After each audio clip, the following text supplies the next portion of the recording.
InsyaAllah kita mula dengan Ummul Quran Al-Fatihah. A'udzubillahi minasyaitonirrajim. Bismillahirrahmanirrahim. Alhamdulillahi Rabbil Alamin. Ar-Rahmanirrahim. Maliki yaumiddin. Iyyaka na'budu wa iyyaka nasta'in. Ihdinas siratal mustaqim. Siratal ladzina an'amta 'alaihim ghairil maghdubi 'alaihim waladdallin. Amin. A'udzubillahi samil 'alim minasyaitonir rajim. Bismillahirrahmanirrahim.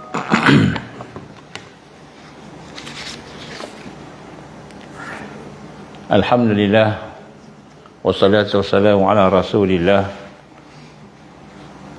Asyhadu an la ilaha illallah wahdahu la syarikalah wa asyhadu anna Muhammadan abduhu wa rasuluh. Qala rabbi shrah li sadri wa yassir li amri wahlul 'uqdatam min lisani yafqahu qawli. Rabbi zidni ilman amma ba'd. Assalamualaikum warahmatullahi wabarakatuh. Alhamdulillah, pertama-tama kita panjatkan syukur kepada Allah Subhanahu Wa Taala kerana dengan izin Allah kita berkesempatan untuk bersama-sama dalam majlis pada malam ini, dan alhamdulillah kita bersyukur diberikan peluang untuk sama-sama kita meneruskan kehidupan kita dalam keadaan beriman dan Islam. Jadi insya-Allah pada malam ini kita akan menyambung salah satu daripada tajuk-tajuk yang ada di dalam kita kata bagaimana hidup ataupun hidup bersama dengan Taifah Mansurah, hidup bersama dengan Taifah Mansurah.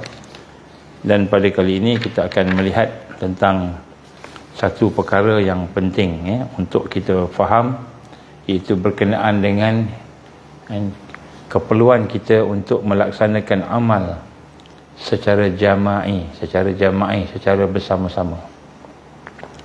Dan di sinilah kita lihat, saya akan sentuh secara umum. Sebenarnya tajuk ini adalah tajuk yang khusus, yang cuma yang kita kena bincang dalam bentuk yang lebih terperinci lagi. Tetapi untuk sekadar kita memberikan pendedahan kepada kita semua, kita ingin sama-sama cuba menjadikan bahawa mengetahui tentang beberapa perkara yang asas lah, insya-Allah. Baik, yang pertama sekali Nabi Sayyidina Ali radhiyallahu anhu telah menyatakan bahawa kebenaran yang tidak tersusun akan dikalahkan oleh kebatilan yang tersusun. Ini kata-kata Sayyidina Ali. Dan juga bagaimana Allah menggambarkan kepada kita supaya kita sentiasa berjuang. Dan bila kita berjuang, mesti kita duduk di dalam keadaan tersusun. Dan bagaimana yang Allah SWT menggambarkan, innallaha yuhibbul ladzina yuqatiluna fi sabilihi saffa ka'annahum bunyanun marsus.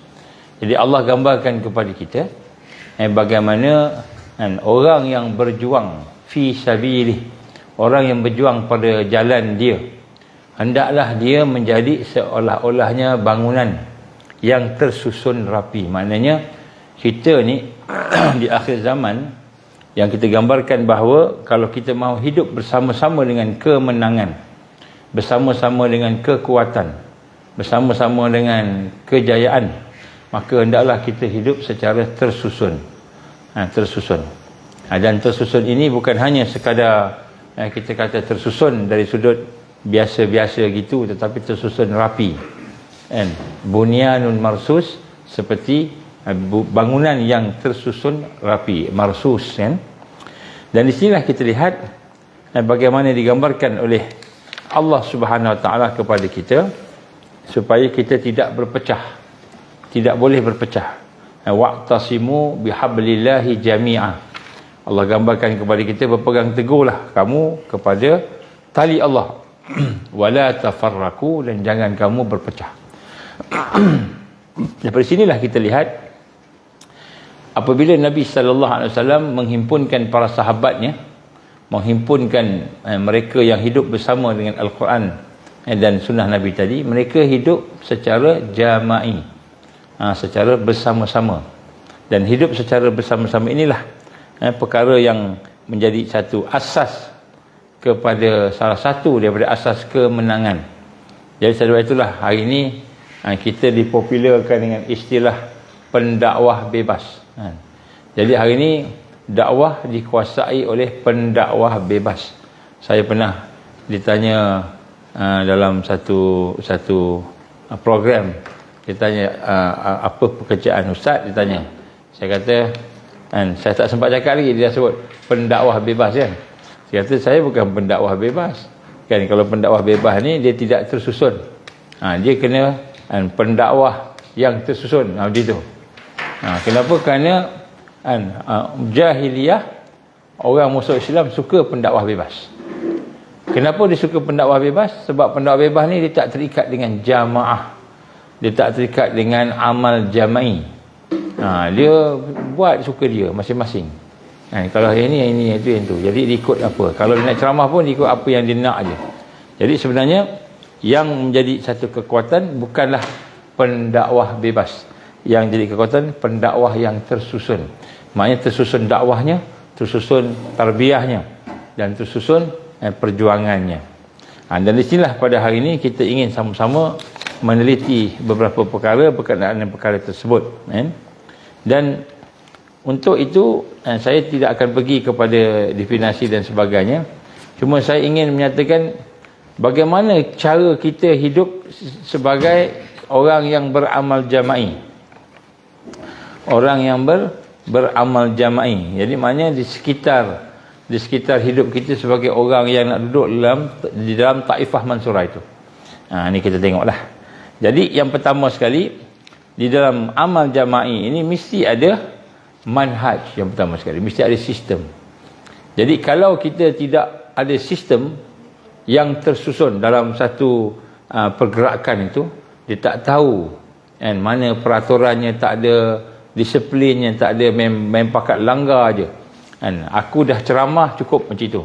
Aku dah boleh bagi kuliah subuh, kuliah duha, tazkirah sebelum Jumaat, lepas tu khutbah Jumaat, lepas tu petang tu bagi tazkirah asar pula, lepas tu maghrib bagi kuliah maghrib, lepas isyak bagi pula kuliah isyak, malam buat qiyamul lail kan. Jadi kita rasa kita ni dah okey dah sebab kita dah bagi ceramah banyak ceramah, ataupun kita dah menerbitkan buku, banyak kitab dan buku kita tulis. Banyak kitab dan buku kita tulis. Ataupun kita telah melakukan perkara-perkara dalam TV, masuk radio. Tetapi perbuatan kita itu hanya sekadar menyampaikan sesuatu tanpa ada penyusunan yang rapi. Lepas kita sampaikan tu, apa nak kena buat? Apa, di mana follow up-nya? Macam mana kita nak tahu orang yang menerima dakwah tadi itu, dia betul-betul tertingkat? Macam mana nak tahu? Inilah yang tak ada pada pendakwah bebas. Jadi ustaz-ustaz kita hari ini ramai pendakwah bebas. Jadi bila pendakwah bebas, dia tidak membentuk taifah mansurah. Nampak? Sedangkan Allah gambarkan melalui Rasulullah sallallahu alaihi wasallam, yang akan menang itu bukan seorang-seorang, bukan umat Islam yang terpecah-pecah, sana sikit, sini sikit, sana tinggi, sini rendah. Tapi umat Islam yang tersusun rapi. Innallaha yuhibbul ladzina yuqatiluna fi sabilihi saffan ka'annahum bunyanun marsus. Jadi Allah amat sayang kepada mereka yang berjuang pada jalan Allah fi sabilillah, sebagaimana bangunan yang tersusun rapi. Jadi hari ini banyak pendakwah bebas. Maknanya hari ini banyak kita kata batu bata, banyak besi, banyak pasir, banyak simen, banyak barang-barang pembangunan, tapi semuanya bersepah-sepah. Sana sikit, sini sikit, sana bertimbun, sini tak ada langsung. Akhirnya kita lihat Islam tu berjalan macam batu yang banyak, tapi tidak tersusun. Nak buat tembok pun tak boleh. Jadi sebab itulah Allah gambarkan ka'annahum bunyanun marsus, seperti binaan ataupun bangunan yang tersusun rapi. Jadi dia bukan pendakwah bebas. Sebab tu kalau kita di akhir zaman, kita rasa cukuplah aku dengar kuliah. Satu hari dengar kuliah Ustaz Auni, Satu hari pula dengar kuliah Tuan Guru Rozaini. Satu hari pula kita dengar Tuan Guru Zainul Asri. Satu hari pula kita dengar Tuan Guru yang ini, yang itu, ustaz yang ini. Setakat dengar di YouTube saja. Setakat dengar di FB saja. Setakat berceramah saja. Kita berceramah saja. Tanpa ada satu penyusunan. Tanpa ada satu manhaj yang jelas. Manhaj ini apa? Sistem yang jelas yang boleh membina seseorang itu, maka kita belum lagi berada di dalam taifah mansura. Tak ada. Kita tertipu dengan sistem. Memang sistem suka, tak apa. Sistem jahiliah ni tak kisah. Ramai penceramah, ramai pendakwah, ramai orang ustaz-ustaz, tuan guru sana sikit, sini sikit, tapi tidak bersatu. Madrasah A, madrasah B, mahad A, mahad B. Kita kata ada di sana, di sini banyak tuan-tuan guru pemain, tapi semua masing-masing. Tidak ada satu penyusunan, tidak ada satu kesatuan.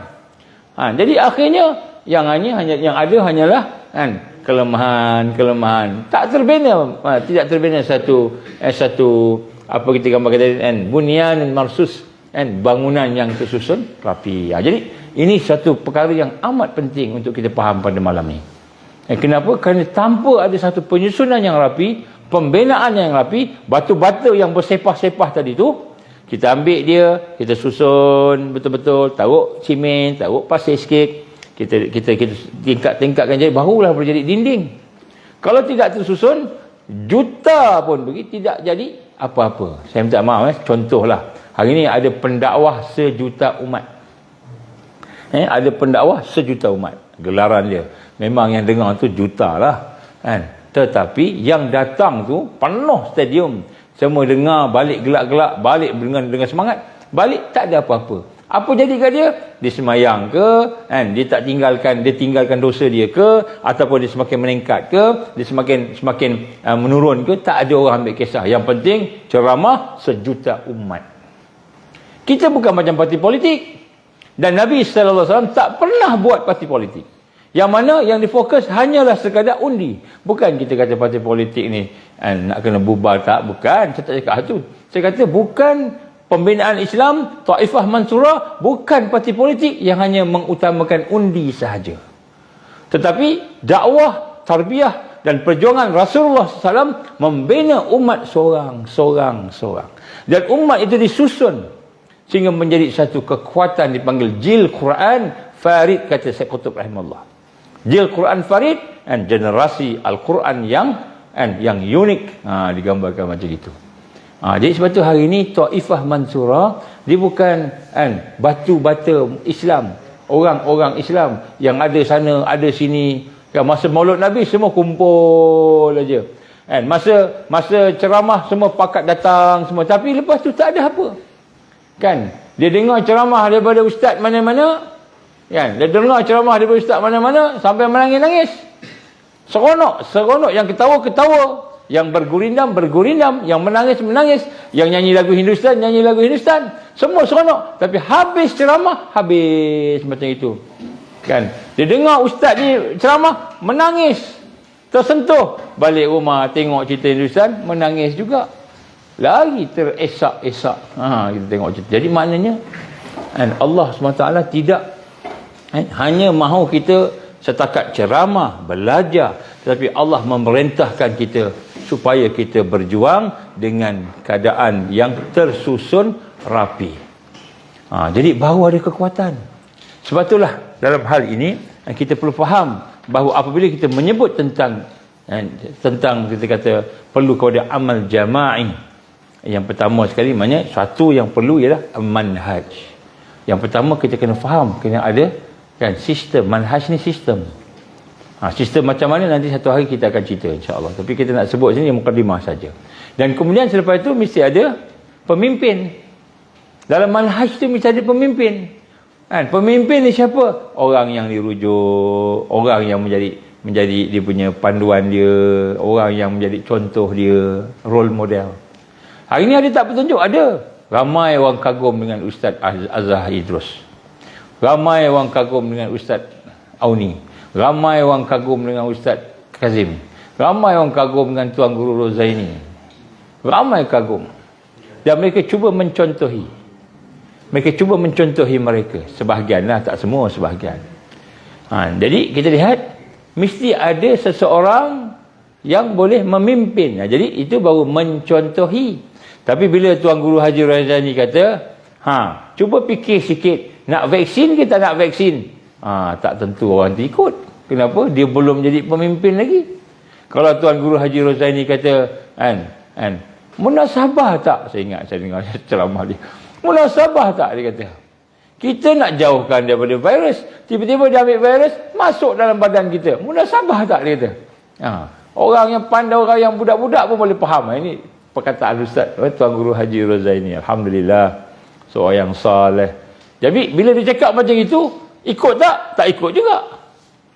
Kenapa? Sebab dia bukan lagi pemimpin kepada kita manusia. Dia hanya sekadar ustaz, ceramah, tuan guru. Nak terima pun boleh, tak nak terima pun boleh. Ini bukanlah satu yang bunyanun marsus, yang tersusun. Yang tersusun namanya Nabi sallallahu alaihi wasallam, bila dia cakap, sahabat buat semua. Nabi bila larang, sahabat tinggal semua. Itu baru bunyanun marsus. Maknanya di dalam amal jama'i itu ada pemimpin. Pemimpin yang ditaati, yang disayangi, yang disekahi, yang dipercayai. Pemimpin yang menjadi idola pada dia. Ini dalam bunyanun marsus. Jadi saya tanya dengan tuan-tuan sekalian, hari ini siapa yang jadi pemimpin umat pada hari ini? Boleh saya tanya, siapa pemimpin umat kita pada hari ini? Ada tak pemimpin umat? Ada orang kata pemimpin saya ialah Najib Tun Razak. Ada orang kata pemimpin saya Najib Tun Razak. Kenapa? Najib dia berjuang untuk Islam, Melayu dan sebagainya. Habis Najib dia masuk penjara macam mana? Kita kena bebaskan Najib. Sekarang perjuangan kita bebaskan Najib. Itulah. Saya pun kenal Najib, Datuk Seri Najib, saya kenal dia. Saya bukanlah nak sebut ni. Saya sebut nama dia supaya mudah-mudahan ada orang yang boleh berfikir baliklah, betul ke tak betul ke apa yang berlaku pada dia itu. Baik. Kemudian saya ada Anwar Ibrahim. Anwar Ibrahim walaupun salah telah dibebaskan dengan pengampunan daripada Tuanku Sultan. Dah dia diampunkan. Macam itu kan, lebih kurang itulah. Jadi apa saya dengan pemimpin Anwar Ibrahim ni? Jadi tuan-tuan dan puan, hari ni kita ada banyak pemimpin politik. Baik, ada tak pemimpin lain? Ada juga pemimpin lain. Siapa pemimpin lain? Saya ni Roshamno. Roshamno ni siapa? Roshamno ni artis yang terkenal. Dia boleh jadi orang gangster besar, botak kepala, dia panggil apa dah? Gondol. Panggil apa? Tylo. Dia boleh jadi orang Tylo kan. Tylong kan. Dia boleh jadi orang yang pendekar, pahlawan. Sekejap jadi pahlawan, sekejap jadi ketua gangster, sekejap jadi kan. Roshamno. Dah buka restoran. Grocery store. Pasar raya. Dah buka pasar raya Roshamno. Walaupun dapat 20%, tapi alhamdulillah ada jugalah persen dia. Jadi dia pemimpin tak? Pemimpin juga, tapi pemimpin setakat orang yang memimpin dia lah. Baik, jadi ada tak kita umat hari ini ada pemimpin tak? Pemimpin yang hakiki tak ada. Tak ada. Kalau zaman umat sebelum ini, zaman Rasul dulu sallallahu alaihi wasallam, ada pemimpin tak? Nabi lah jadi pemimpin. Bila Nabi buat macam gini, sahabat ikut. Bila pergi haji, Rasul sallallahu alaihi wasallam kan mencium Hajar Aswad. Cium batu, cium Hajar Aswad. Jadi sahabat-sahabat tak tanya, ya Rasulullah, kenapa engkau cium batu ni? Tak tanya pun. Castello kan. Masya-Allah. Ingat lagi. Namanya pemimpin bahagian movie kan. Tapi tak ikut cara dia. Baik. Jadi Omar kata apa? Wahai Hajarul Aswad, kalau tidak kerana aku melihat Nabi Rasulullah SAW mencium kau, aku tak cium. Tapi kerana Nabi cium, aku ikut, aku cium. Itu baru apa? Itu baru pemimpin yang menjadi khudwah, menjadi kan contoh. Yang bila dia cakap ikut, bila dia larang tinggalkan. Itu pemimpin. Saya nak tanya dengan tuan-tuan. Tuan-tuan ada pemimpin tak hari ni? Tuan-tuan ada pemimpin tak? Kita ni ada pemimpin tak hari ni? Kalau ada, siapa? Adakah benar-benar kehidupannya, kan, perkataannya, akhlaknya menjadi contoh kita? Ini perkara. Kan? Kalau ada, kan, siapa? Kan? Jadi sebab tu kita tengok balik. Sebenarnya pemimpin kita yang paling agung sekali Rasulullah sallallahu alaihi wasallam. Tapi adakah kita kenal akhlak Rasulullah, macam mana Rasulullah jalan? Siapa tahu macam mana Rasulullah berjalan?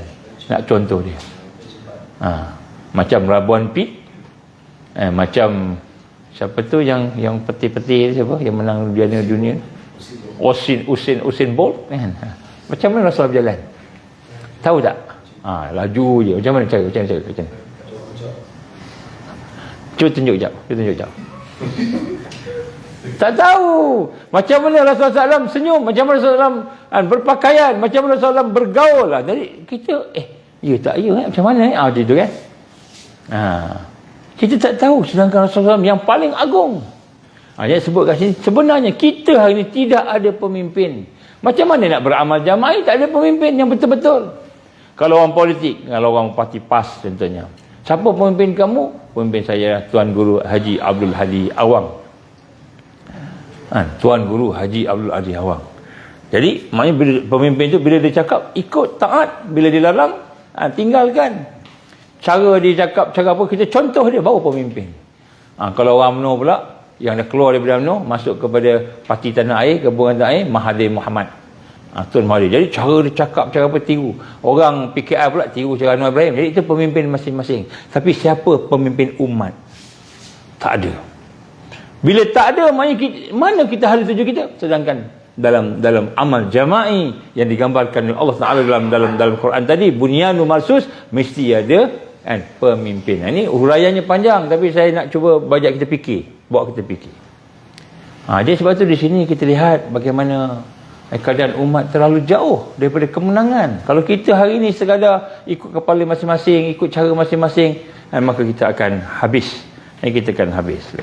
Jadi kemudian yang ketiga, di dalam kita kata suatu amal itu mesti ada tentera, mesti ada pengikut ni tentera lah. Saya nak tanya tuan-tuan perempuan, kita sama kita sekarang, kita tentera apa? Kita ni pengikut siapa? Cuba kita tanya. Saya ni pengikut Rasulullah sallallahu alaihi wasallam. Saya ni pengikut kepada para sahabat. Saya tanya, para sahabat macam mana hidup dia? Macam mana Nabi SAW menjalani kehidupan dia? Sama tak macam kita hari ini? Nabi buat tak yang makruh? Nabi tak buat yang makruh. Sayyidina Umar bin Khattab pukul diri dia tiap-tiap hari, tiap-tiap minggu pukul diri dia sebab nak menghisap diri dia. Keluar satu perkataan, dan hisaplah diri kamu sebelum kamu dihisap oleh Allah. Hari ini kita ikut tak pemimpin kita itu? Jadi sebab itulah antara beberapa perkara yang kita tengok hari ini, kita tidak ada langsung, ataupun kalau ada pun kita kata tak menepatilah, iaitu untuk kita berada dalam satu amal secara bersama-sama, yang mana amal itu digambarkan oleh Allah yang berkata berjuang. Jadi perjuangan tu bukan kita takbir Allah Akbar, bukan perjuangan, bukan sekadar takbir Allahu Akbar. Perjuangan bukan sekadar kita, saya ada jamaah, saya dah daftar dah. 3 jamaah saya daftar. Banyak lagi saya bangga dengannya. Saya bayar duit, duit yuran. Semua bayar semua. Ikut semua. Tapi kita tidak ada pemimpin yang benar-benar kita ikut, yang sunnah tadi. Tidak ada benar-benar manhaj, sistem yang membina kekuatan kita, dan tidak ada sifat-sifat kita sebagai pengikut dan tentera. Baik, saya nak bawa sini satu perkara yang saya nak sebut dekat sini, di sekitar kita sebagai pengikut akhir zaman, pengikut Taifah Mansurah. So pengikut Taifah Mansurah itu ada beberapa tuntutan, beberapa perkara yang asasi. Jadi kita ni nak duduk di dalam satu sistem untuk bangkit pada akhir zaman, maka kita sebagai pengikut, bukan sebagai pemimpin. Pemimpin kemudian saya sebut, pengikut dulu.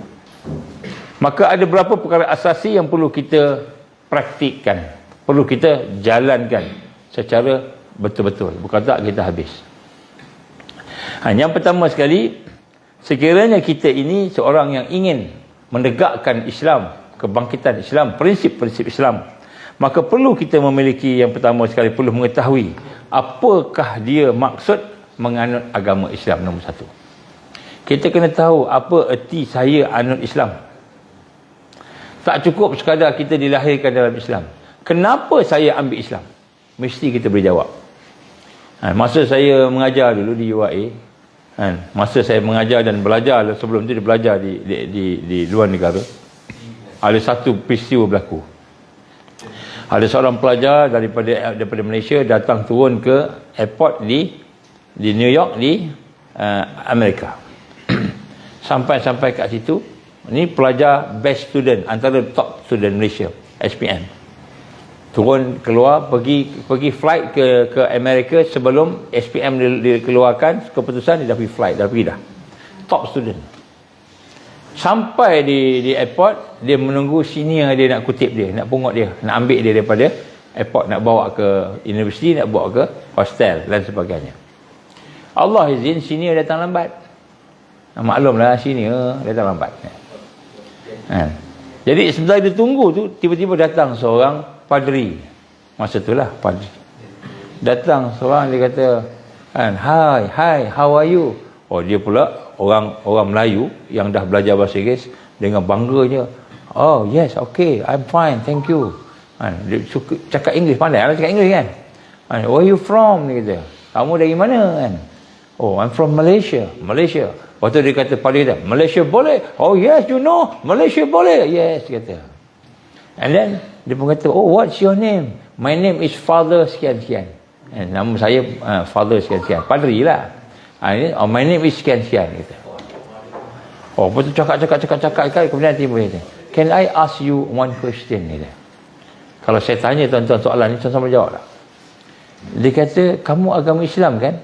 Are you Muslim? Yes, I'm Muslim. Kemudian dia kata, what is Islam? Islam tu apa? Kalau orang tanya kita kat bus stand, bus stop, kat mana-mana, Islam tu apa? Nak jawab apa? Yang tanya dia padri, nak jawab apa? Kan? Oh, Islam ni satu agama yang dibawa oleh Nabi Muhammad. Islam ni apa nak jawab? Padri tanya kita, Islam tu apa? Boleh jawab? Kalau kita boleh jawab lah.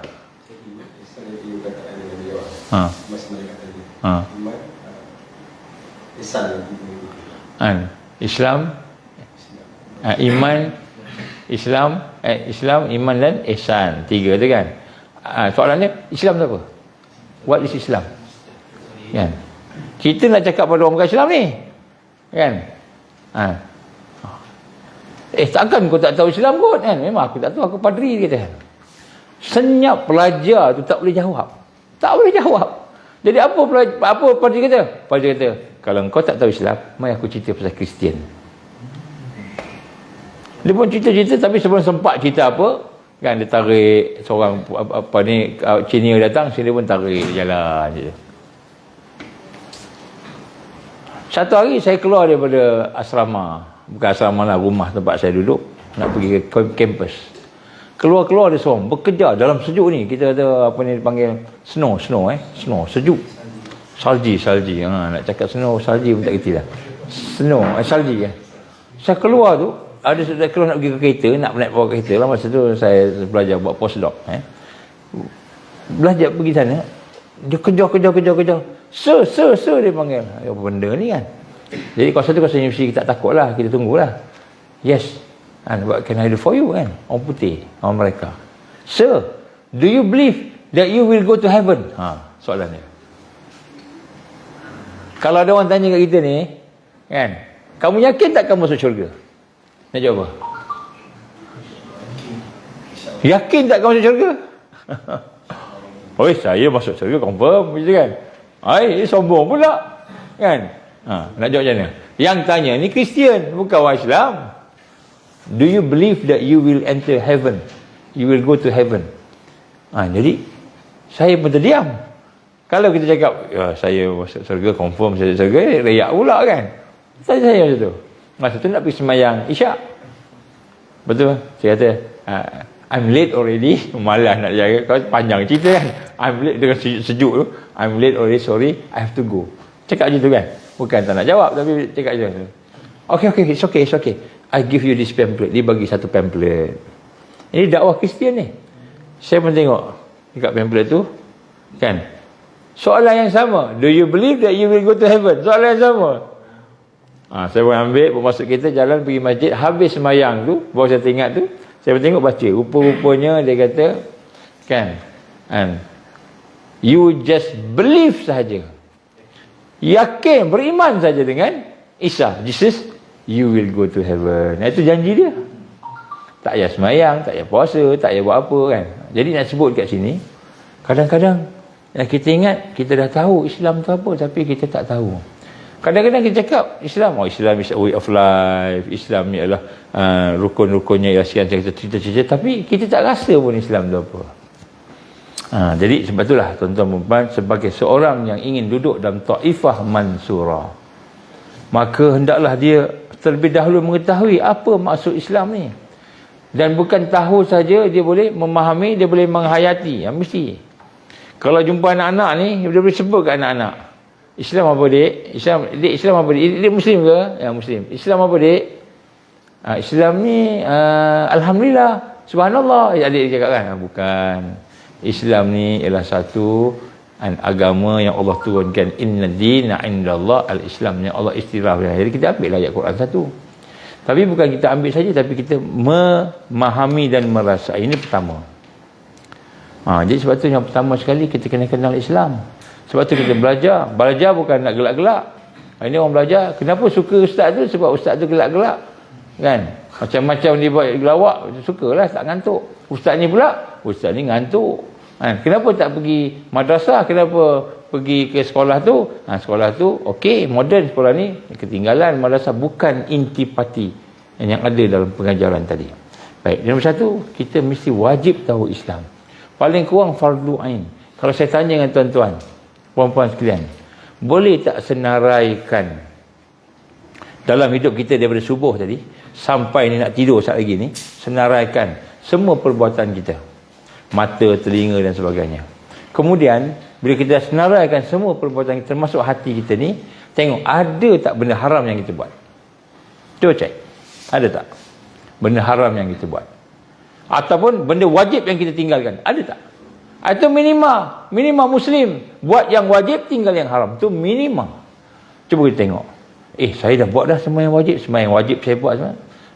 Okey, nak tanya kan, kita ada tak buat perkara-perkara yang Rasulullah SAW buat? Contohnya dakwah. Ada orang tu kafir, bukan Islam, kita tengok dia, kita cuba ajak dia kepada Allah. Nabi kata apa? Ballighu anni walau ayah. Contohnya kan, ada tak? Hati kita ni ada dendam tak dengan orang? Orang buat jahat kita, kita dendam ke dia? Ada tak? Dendam tu boleh ke? Dendam tu hukumnya apa? Dendam tu hukumnya wajib ke? Sunat ke? Harus ke? Makruh ke? Haram ke? Dendam tu hukumnya haram. Tak boleh. Itu dosa hati. Jadi banyak sebenarnya kalau kita fikir-fikir, banyak lagi rupanya yang aku tak buat. Banyak lagi benda yang aku sepatut buat, aku tak buat. Benda yang aku dilarang buat, aku buat. Banyak. Jadi sebab tu yang pertama sekali, kadang-kadang kita ingat kita dah Islam, rupanya belum lagi secara sempurnanya. Kita tahu tapi kita masih buat lagi benda maksiat. Kita kena kenal, ini nombor satu. Seorang yang nak bangkit bersama Islam mesti tahu Islam tu apa. InsyaAllah kita akan pergi detail kemudian. Yang kedua, nak sebut kat sini, seorang yang ingin memperjuangkan Islam itu mestilah mengenali, memahami tabiat marhalah yang sedang kita lalui ini. Apa dia? Zaman ni zaman apa ni? Kita kena faham. Adakah zaman kita ni sama macam zaman Rasulullah sallallahu alaihi wasallam dulu? Apa zaman Rasulullah sallallahu alaihi wasallam? Quran sedang diturunkan lagi. Rasulullah ada bersama kita. Kan? Zaman Rasulullah ada tarbiyah, proses tarbiyah berjalan, proses dakwah berjalan, cara depan-depan terang-terang. Ukhuwah betul-betul, bukan ukhuwah main-main contohnya kan. Ataupun marhalah kita, tabiat marhalah kita pada hari ini, kita berada di mulkan a'dhan, gajah-gajah yang menggigit, yang memerintah, ataupun khulafa ar-rasyidin yang memerintah. Adakah kita berada di zaman itu, tabiat marhalah itu? Berbeza. Kalau kita berada di zaman Rasul sallallahu alaihi wasallam, kita kuranglah bimbang sikit sebab Nabi yang ada memimpin kita. Kalau khulafa ar-rasyidin, kurang juga bimbang sebab yang memimpin itu semua ahli syurga. Abu Bakar, Umar, Osman, Ali, semua ahli syurga, dijamin syurga. Kuranglah kita. Habis, kita di zaman mana? Adakah di zaman pemimpin yang menggigit? Orang Islam, pemimpin yang cuba mengamalkan Islam sebenarnya, tapi ada banyak gangguan. Ataupun kita berada di zaman mulkan jabbariyah, kita berada di zaman di mana musuh menguasai. Kita rasa tak musuh sedang menguasai kita ni?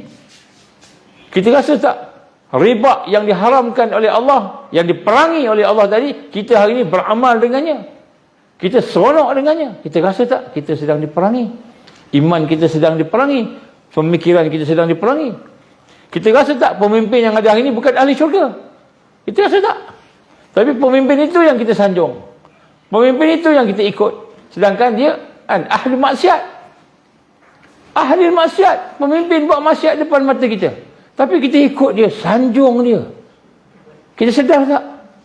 Mulkan jabbariyah, ini tabiat marhalan. Jadi orang yang duduk di dalam Taifah Mansurah, dia faham bahawa dia bukan berada di marhalah peringkat di mana Nabi memimpin, peringkat di mana Khulafa Ar-Rasyidin memimpin, peringkat di mana raja-raja yang ada Al-Quran dan Sunnah memimpin. Bukan. Kita berada di mulkan jabbariyah. Fasa keempat, kita berada di dalam kongkongan, kita kata penipuan-penipuan, tipu daya. Kita ingat semua okey dah.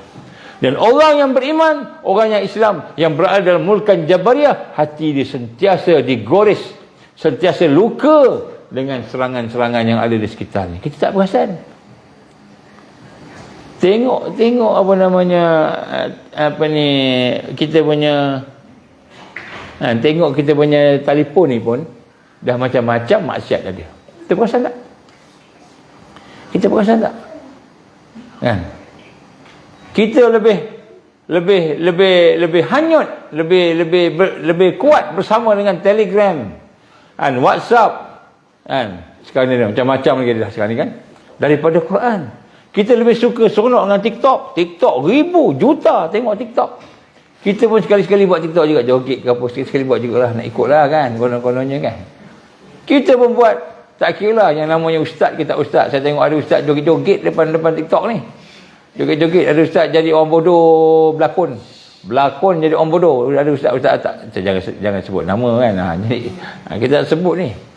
Jadi sebenarnya mereka yang berada di atas jalan Taifah Mansuran, dia mesti faham tabiat marhalah yang sedang kita lalui hari ini. Apa dia? Semuanya pakat nipu belaka. Semua penipu belaka. Saya minta maaf no. Kan? Yang kita makan ni, berapa persen yang betul-betul sihat? Cuba kita cek. Berapa persen yang betul sihat? Minum air ni, air masak, dia bagi air masak. Kawan-kawan kita bagi mineral, alhamdulillah sihatlah sikit kan. Minum air sedap sikit aja pun dah racun dalamnya. Apa racun ni? White sugar. White sugar. Gula putih tu racun. Bukan setakat diabetik, macam-macam tik ada.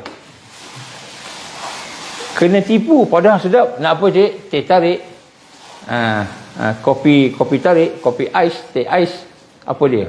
Air jus, pure jus, semua pakat-pakat. Saya baru tahu kemarin yang lepas, ada kawan-kawan kita pakar organik, dia cerita apa tau. Kata, pernah makan tembikai? Oh, saya minat tembikai. Kalau pergi kedai, air tembikai satu kosong, tak nak gula. Tapi tembikai. Rupa-rupanya tembikai yang cantik, hijau, yang ada garis-garis, cantik. Buka kopi tu, belah tu, merah, menyala. Makan manis. Rupanya dia ada inject benda, chemical kat situ. Baru saya tahu. Jadi, Nabi nak makan tembikai yang mana? Dia kata, makan tembikai, ambil yang kecil, jangan yang besar. Ini dia ajar lah. Yang kecil, jangan besar. Kemudian tembikai tu, kulasam je. Kulasam ni apa? Kan? Warna tu macam pudar-pudar kan. Tak elok, tak cantik. Makan hak tu. Kalau kopi hak tu kan, insya-Allah dalamnya tak manis. Rupanya hak manis itu semua tu ada racun diinjek kat situ. Ubat kan. Doktor bagi ubat ni bagi kesihatan, doktor bagi kesihatan, makanlah ni Panadol ni bagus, sakit hilang makan, contoh. Tengok-tengok ada kesan kat buah pinggang pula. Ada kesan kat jantung pula kan. Ada benda-benda lain. Jadi penuh dengan tipu daya kita hari ni. Kita ingat kita belajar dah baik dah bagus dah. Dah bagus dah kita belajar matematik kan. 1 campur 1 2 kan. 1 kali 1 1 kita dah belajar kan. Kita tengok kita pakar lah PhD dalam matematik. Tapi kita tak kenal yaumul hisab. Hari kita akan dikira Allah. PhD dalam matematik. Boleh buat formula semua. Tapi yaumul hisab. Tanya dengan dia. Apa jadi pada yaumul hisab? Entah. Tak tahu. Kita kena tipu. Padahal kita belajar ilmu hisab. Dulu panggil ilmu hisab. Sekarang panggil matematik. Matematik tambahan, math kan. Modern math dan sebagainya math kan. Baik, sebenarnya kita belajar. Kita belajar, kita makan, kita bergaul, banyak penipuan-penipuan. Kenapa? Mulkan Jabbariyah. Kita kena faham. Jadi orang yang duduk di dalam Taifah Mansurah ni dia faham. Aku ni berada di satu tabiat marhalah. Peringkat yang aku berada sekarang ni, aku sedang dikongkong oleh sistem penjajahan Jabbariyah. Jadi kita dah merdeka ke belum? Belum merdeka lagi. Habis semalam duk pekik lolong tu, apa hang? Kena tipu juga. Semalam kami tengah duduk-duduk, tiba-tiba dengar orang bunyi dong dong dong dong dong dong. Ada menyanyi karaoke. Kan? Kemudian pukul 11 malam, tiba-tiba ada orang tembak. Apa namanya? Mengapi. Pum pum meletup-meletup. Baru pukul 11 malam. Kena tipu juga.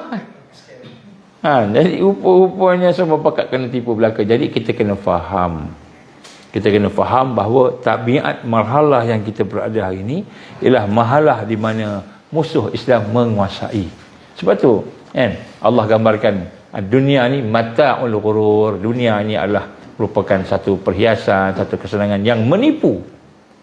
Kita kena tipu. Jadi sebab itulah apabila kita tak faham yang kita berada di marhalah yang Nabi dah tak ada sallallahu alaihi wasallam, sahabat-sahabat dah tak ada radhiyallahu anhum, raja-raja yang bertakwa dah tak ada, dah kita tak ada dah, fasa 1 2 3 dah lepas. Maka sebenarnya kita kena berhati-hati, kita kena berwaspada, kena tengok balik hidup kita ni supaya tidak ikut arus. Arus apa? Arus yang menyesatkan. Arus yang menyebabkan kita jauh daripada Allah. Nak sembahyang pun tak ikhlas dah. Nak sembahyang pun tak khusyuk dah. Nak sembahyang pun tak ada perasaan ta'zim, mengagungkan Allah. Tak ada perasaan perasaan kita ni hamba Allah. Tak ada dah. Hilang. Kenapa? Kita hidup dalam keadaan ditipu oleh dunia. Sebab itu kita kena faham ni marhalah ni. Orang yang duduk dalam Taifah Mansurah kena faham. Dan kita kena berhati-hati. Kita kena pandang dengan pandangan yang penuh dengan waspada. Macam seorang polis, tak maaf kalau polis ni macam seorang polis yang sedang memantau, dia akan tengok dengan kacamata syak wasangka. Selagi dia tak buktikan dia tu tak salah, dia salah. Tu orang yang nak melihat penguatkuasaan. Dia sebut kat sini, kita tengok satu, betul ke ni? Ini orang Islam buat ke? Dia tulis halal, orang Islam buat ke? Bukan Islam, tapi ada halal ni. Jakim punya halal ni. Tak apalah Jakim bagi halal. Kena berhati-hati tengok betul ke. Ni dah ada halal Jakim. Orang Islam buat ke? Betul orang Islam. Orang Islam tu macam mana? Rupanya orang Islam tu nama je. Seperti namanya Castello kan. Supermat Castello kan. Tapi rupa-rupanya di belakangnya nyonya dan Chong dan Kim. Minta maaf kalau nama Chong kat sini. Yang bukan Islam, tapi halal. Depan halal, tapi belakang rupanya bukan Islam. Saya minta maaf tuan-tuan, saya sebenarnya pun banyak benda saya tak tahu. Tapi bila dengan kawan-kawan yang cerita ni macam-macam. Ada cerita pasal coklat. Lagi mengerikan coklat. Saya suka coklat.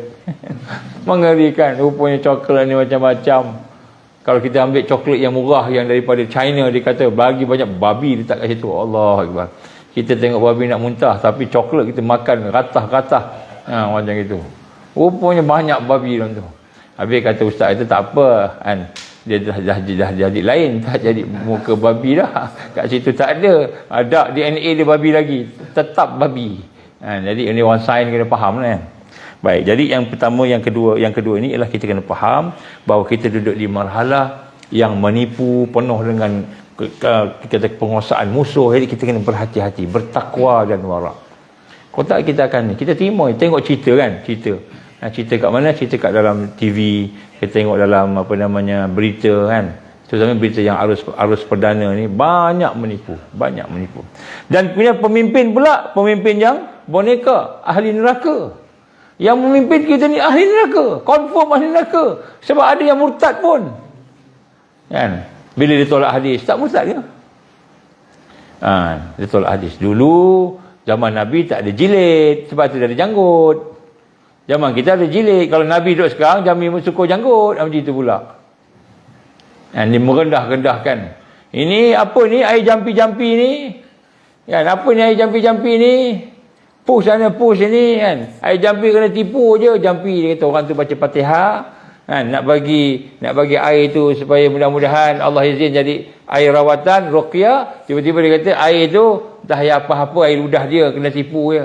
Kan, dia tak percaya kepada doa, tak percaya kepada Quran. Kita kata dia okey, betul. Pemimpin ahli neraka. Saya tak cakap siapa-siapa, no. Jangan tuduh siapa-siapa. Jangan tulis siapa-siapa nama kat sini. Jangan tulis, tolong. Saya cuma cakap, hari ni pemimpin ahli neraka pun kita ikut.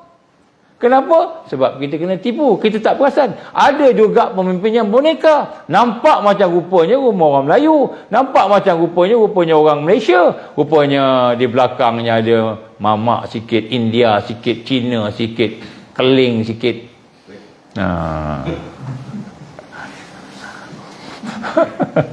Ada macam-macam international rupanya. Pergi meeting, joget dulu. Macam tu. Saya tengok geram. Kenapa? Gaji mahal. Kerja dia joget dia. Tak faham no? Jangan tulis nama siapa-siapa kat situ. Tolong jangan tulis. Saya cuma cakap je. Ada pula pemimpin disanjung hebat, glamour. Disanjung pemimpin yang hebat, tetapi rupa-rupanya minum arak. Pagi-pagi minum arak. Bismillahirrahmanirrahim. Bismillahirrahmanirrahim, minum arak. Tapi dia ketua, dia cerita pasal agama. Tapi dia minum arak. Berzina, tengok perempuan mana dia nak. Itu perempuan siapa tu? Ini semua cerita-cerita benar. Liwat, ada liwat lagi. Orang Kuwait, bukan liwat. Liwat pun ada. Liwat pun ada.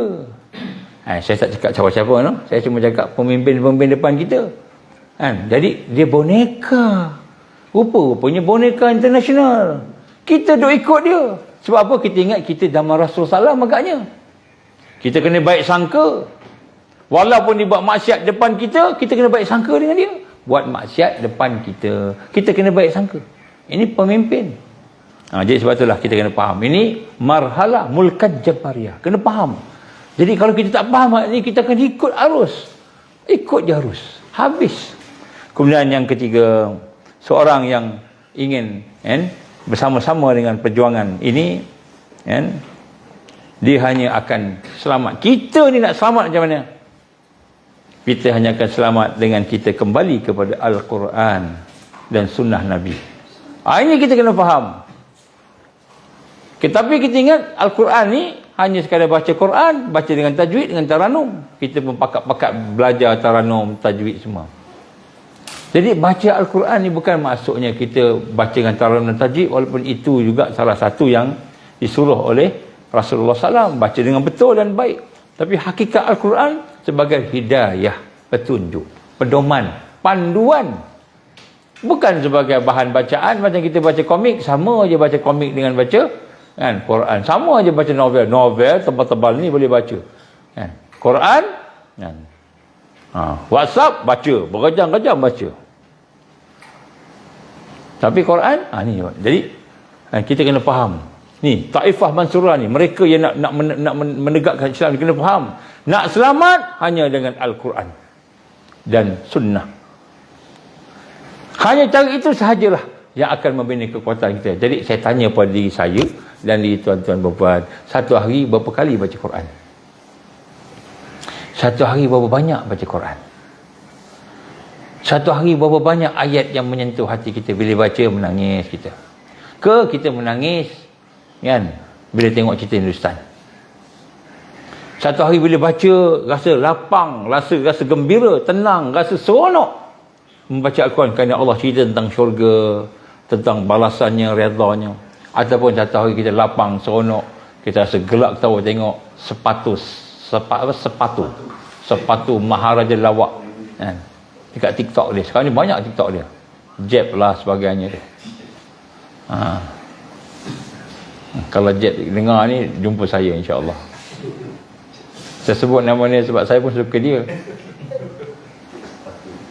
Sepatu kan, nama pun sepatu, semua orang suka ke? Sepatu kan.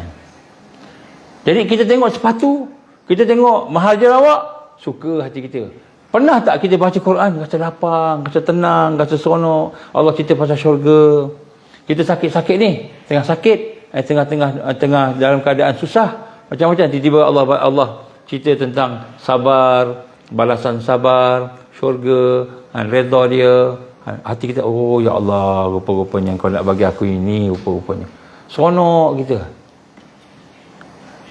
Jadi orang yang ikut Taifah Mansurah ni, yang betul-betul berjuang ni, dia faham nak menang, nak berjaya, mesti bersama dengan Al-Quran dan hadis Nabi. Mesti kembali semula. Berapa banyak kita kembali kepada Al-Quran. Kita buat muhasabah. Cuba tengok. Jadi jangan kita tipu diri kita sendiri. Tak apa, aku dah okey dah. Rupa-rupanya kita tak okey. Tuan-tuan, dengar Quran, bukan baca Quran, dengar je berapa kali. Jadi kita kena ada kan. Kalau di zaman Madinah dulu, ketika zaman Rasul SAW, digambarkan dalam sirah, apabila masuk waktu maghrib kan, sahabat-sahabat mula membaca Quran. Solat isyak berhenti sekejap, lepas tu sambung baca Quran sebelum tidur. Sehingga kan digambarkan mereka membaca satu Madinah dengar macam bunyi lebah berdengung. Pernah bunyi lebah berdengung. Lebah ni banyak sangat. Jadi bandar Madinah seolah bunyi lebah yang berdengung sebab pakat-pakat baca Quran semua. Kita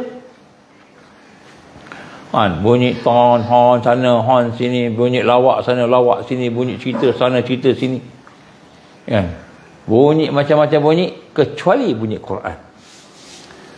Sedangkan untuk kita tidak sesat, untuk kita kuat, untuk kita menjadi orang yang boleh bangkit akhir zaman, mesti wajib bersama Quran. Jadi kita kena tengok balik. Kalau tak kita berangan-angan aja. Laisal imanu bitamanni. Bukanlah iman itu dengan angan-angan. Ini kita kena tengok balik, tuan-tuan. Saya sebut ni sungguh-sungguh pada diri saya dululah, tuan-tuan sekalian. Mari kita dekat Quran. Baca Quran. Kalau kita tak baca Quran, macam mana kita nak ikut Al-Quran? Dekati Quran, ambil masa. Saya pernah sekali tu, ada seorang alim besar lah, Mustafa Masyhur namanya.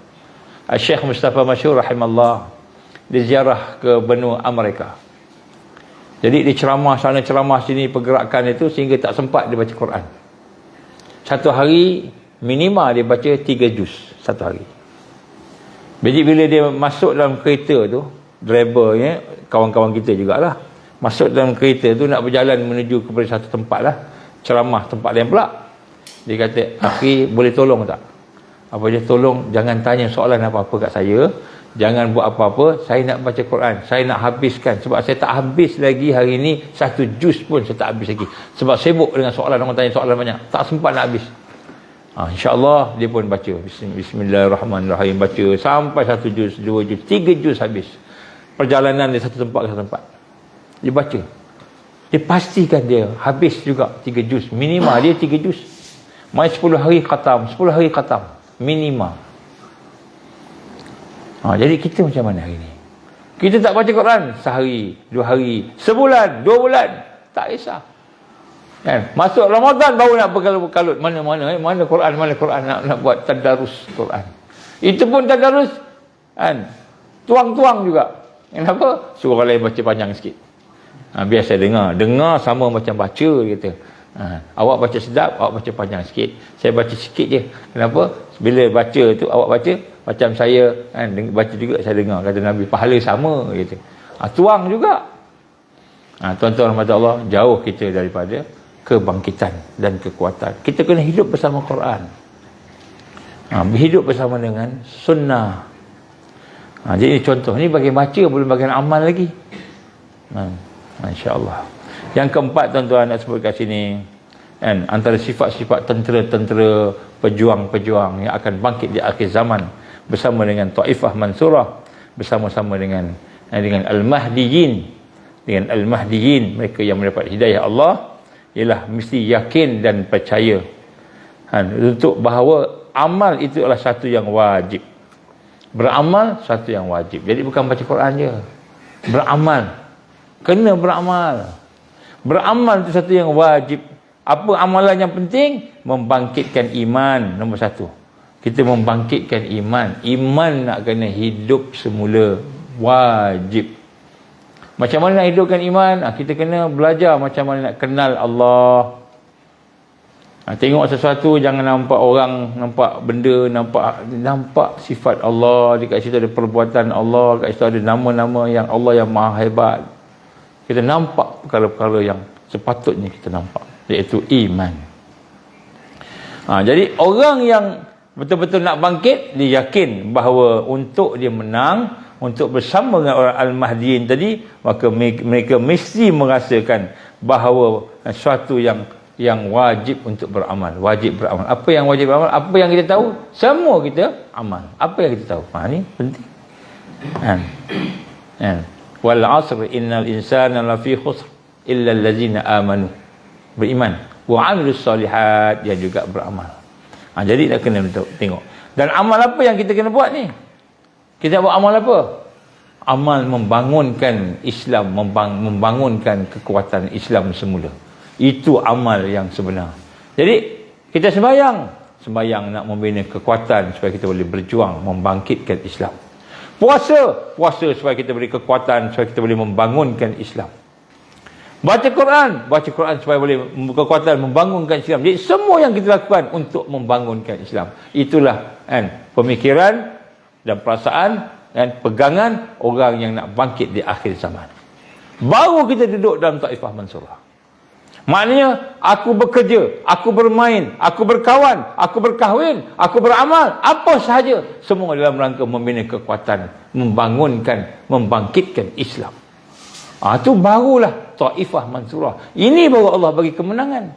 Jadi bukan saja kita nak percaya kita ni beramal, wajib beramal, tapi amal yang macam mana? Kalau saya bekerja, pada masa yang sama saya akan bantu untuk membina kekuatan Islam. Barulah jadi amal tu amal yang kuat. Yang kelima, seorang yang berpejuang Islam ini bersama Taifah Mansurah ni, mesti dia faham dengan sejelasnya bahawanya beramal, berusaha untuk menegakkan daulah Islam, negara Islam, hukumnya wajib. Tadi itu beramal. Dan beramal yang paling kuat ialah amal yang membina kekuatan Islam. Dan yang kelima ni, beramal untuk membina daulah Islam, khilafah Islam, wajib. Kenapa? Sebab Allah firman dalam Al-Quran, inni ja'ilun fil ardi khalifah, aku nak menjadikan di atas muka bumi ini khalifah.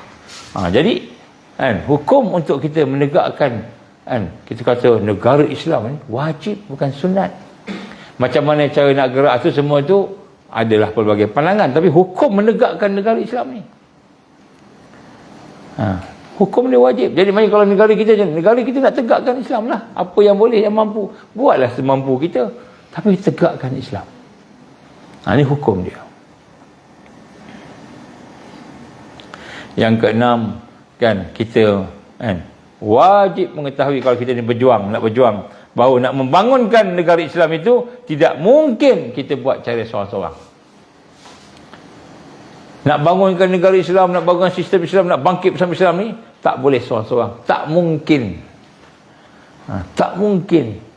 Maka kita wajib bersama-sama dengan sahabat-sahabat yang benar-benar mau membangkitkan Islam tadi. Kena bersama-sama, dan kemudian sama-sama dengan organisasi-organisasi yang tersusun rapi. Tak boleh seorang-seorang, tak boleh. Sebab tu tuan-tuan, dan hari ni saya nak sebutlah umum. Kalau di Malaysia ni, di Indonesia pun lebih kurang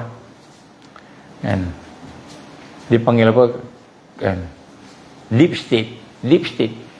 kerajaan dalam kerajaan, kerajaan dalam kerajaan berlaku dan majoriti dan menguasai. Sebab tu tak kisah hang kita, tak kisah orang Islam tak ada apa, buat apa tak ada apa dah. Jadi sebenarnya musuh Islam bekerja, bergerak secara jamaah, bersama-sama.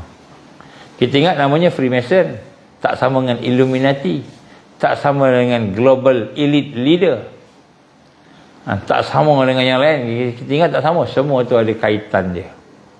Dia ada dia punya link dia, jaringan dia. Jadi kita je yang tak tahu sebab kita tak mengkaji.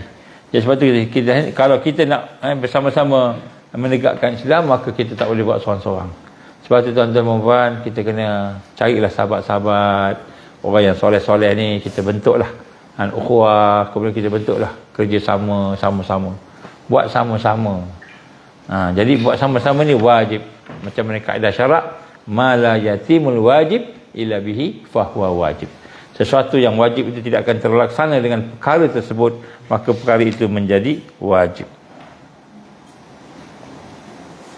Ya, sebab itulah kita kena faham, Allah gambarkan wa'tasimu bihablillahi jami'ah, dan hendaklah kamu berpegang dengan tali Allah, wala tafarraqu, dan jangan kamu berpecah belah.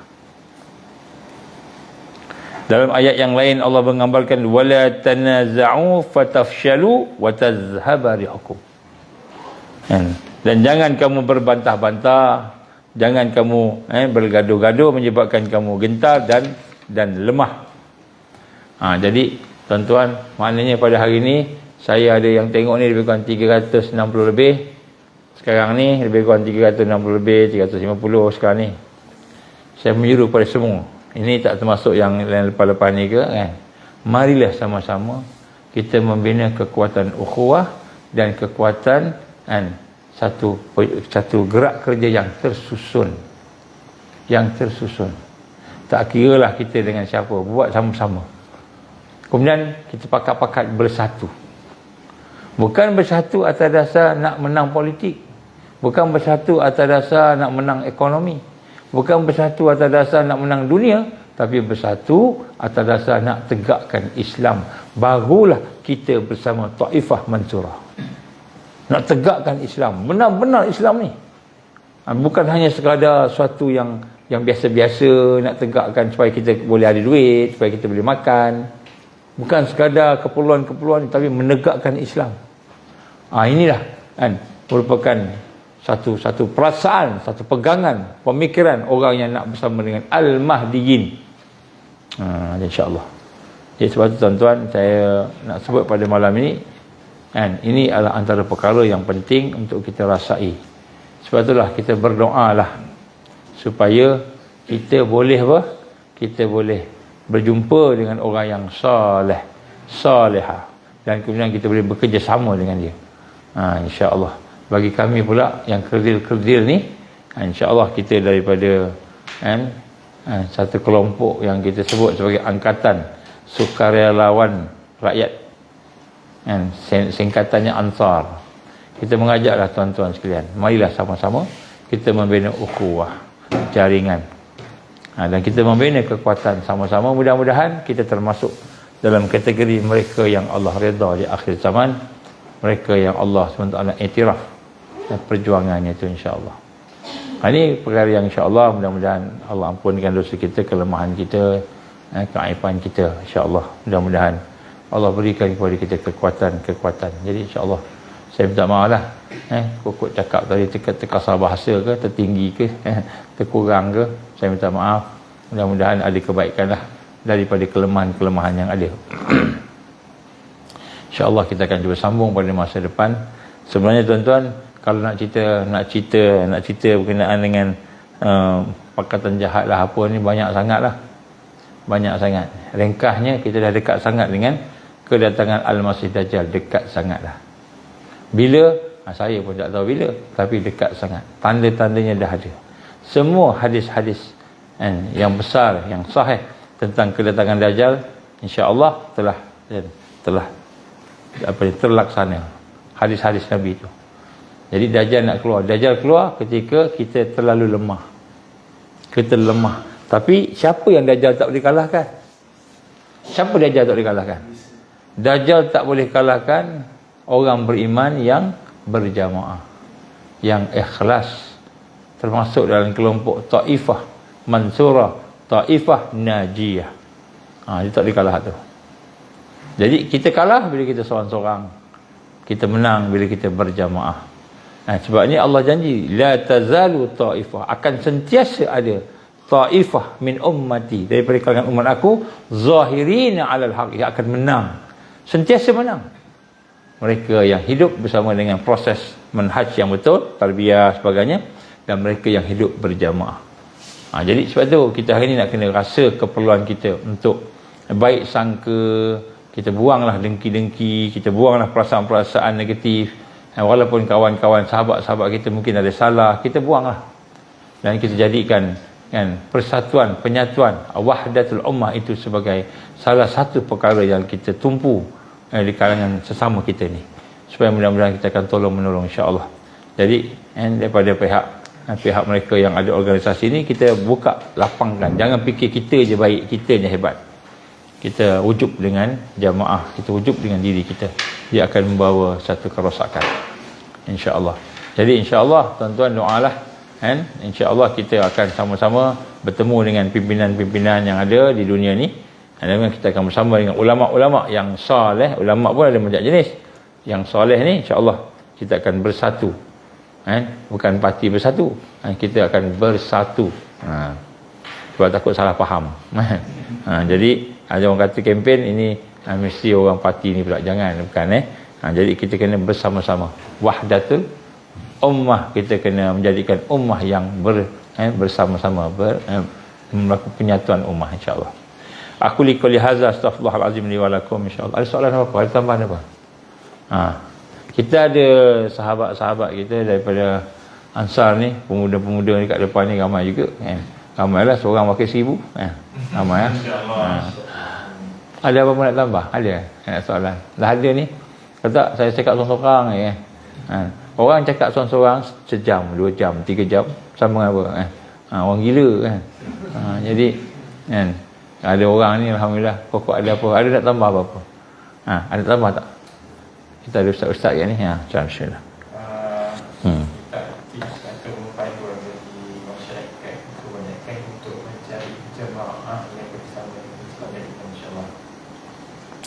Macam mana nak cari jamaah yang bersama dengan iman dan Islam?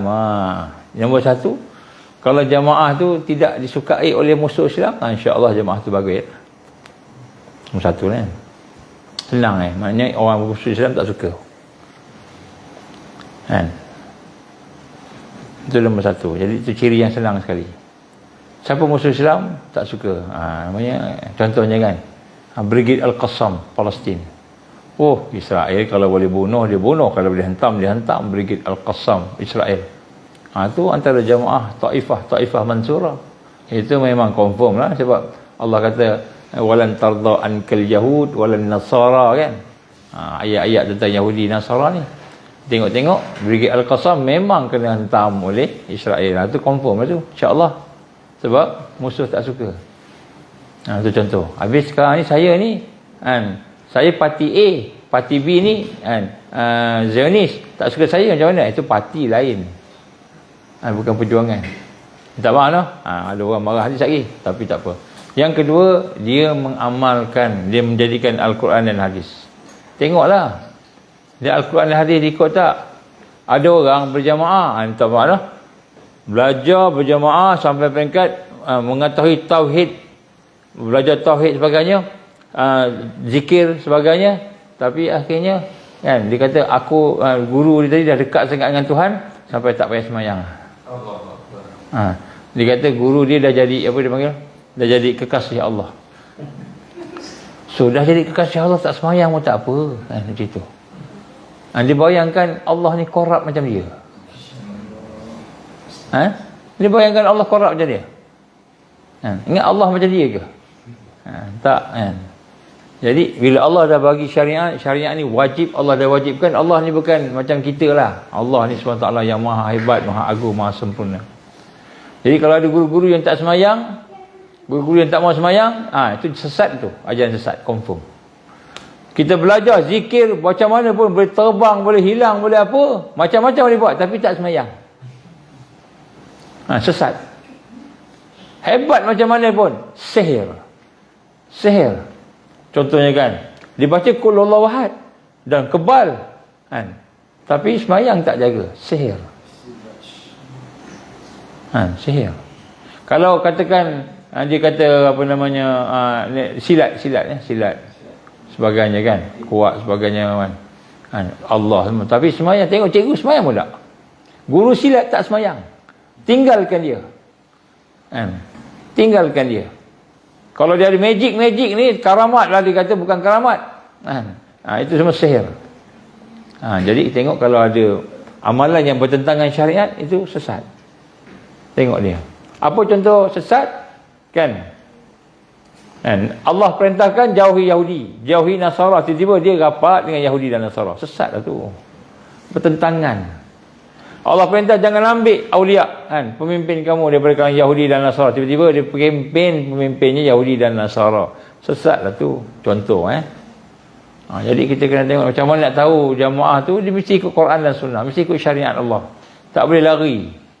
Tak kira hebat macam mana pun, kena semayang, jangan tak semayang. Mana-mana ajaran termasuk parti politik yang tak semayang, dia cakap kita nak bantu rakyat, masuk waktu zuhur, lepas rakyat, masuk asar, lepas rakyat, maghrib tak semayang, zuhur tak semayang, asar tak semayang, maghrib tak semayang.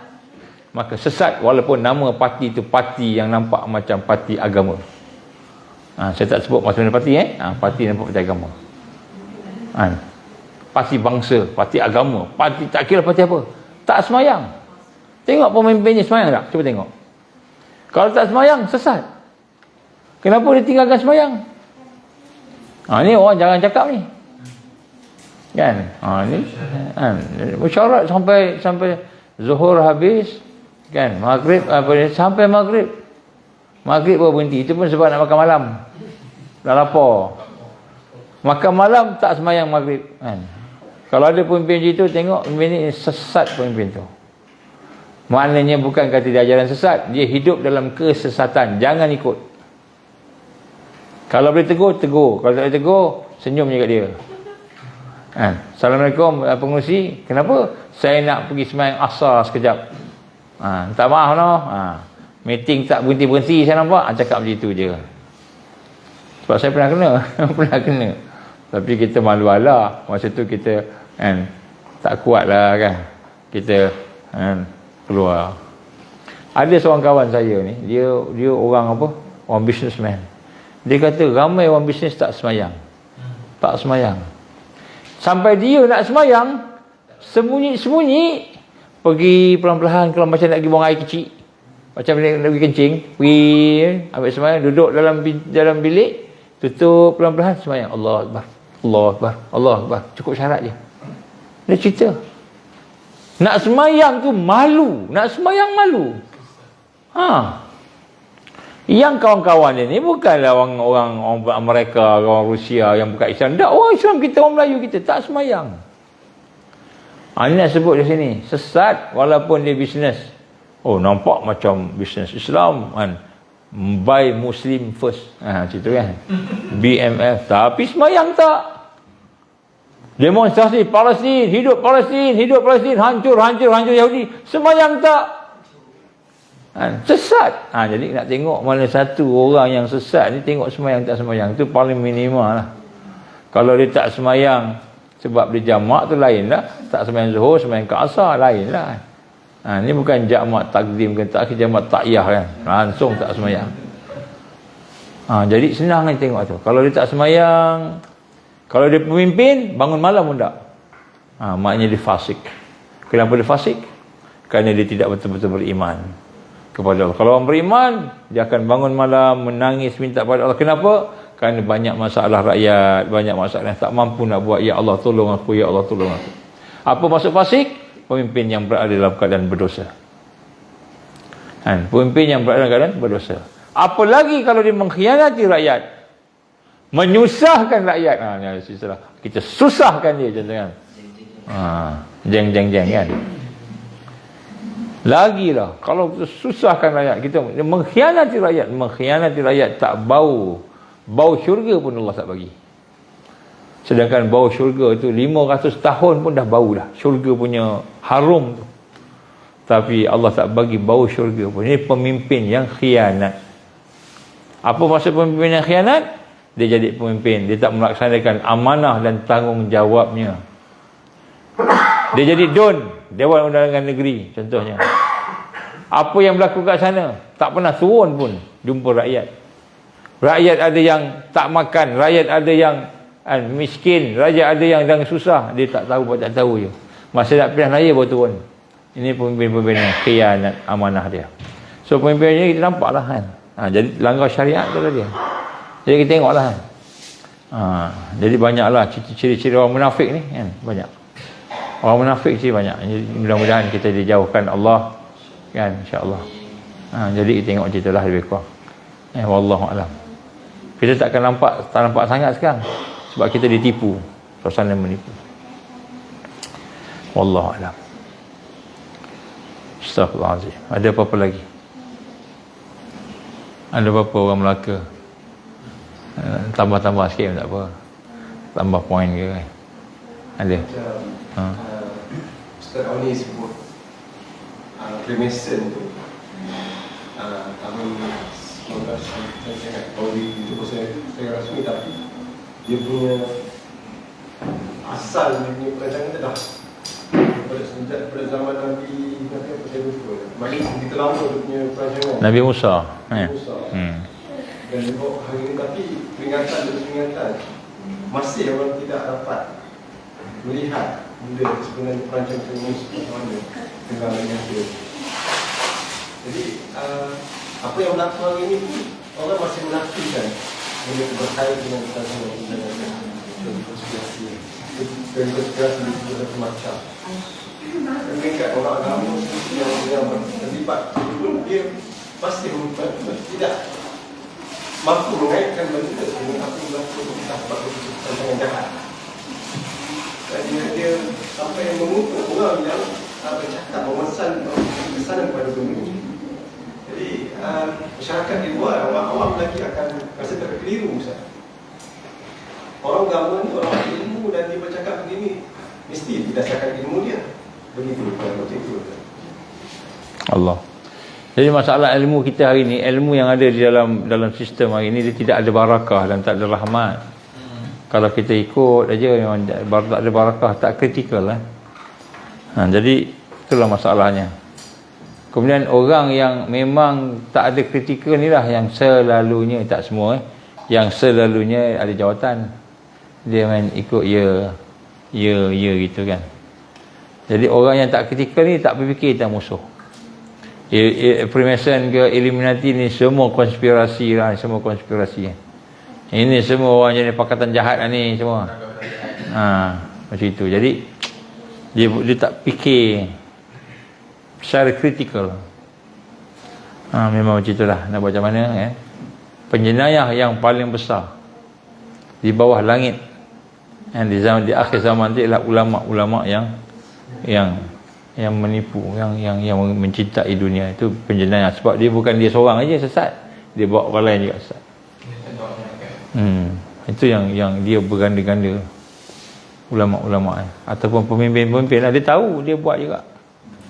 Saya minta maaf, saya tak cakap siapa-siapa kat sini, jangan tulis nama apa-apa. Saya bimbang tulis nama siapa-siapa pula kan. Tapi memang orang yang hari ni sebut, saya sebenarnya tak percaya Freemason, Illuminati, saya tak percaya mula-mula. Tapi sejak tahun 1990 saya kaji. 1990 kita tahu ada syaitan iblis. Bagi kita ingat, syaitan iblis ni jenis-jenis macam itu je kan. Rupa-rupanya dia ada buat syaitan minal jin wal ins.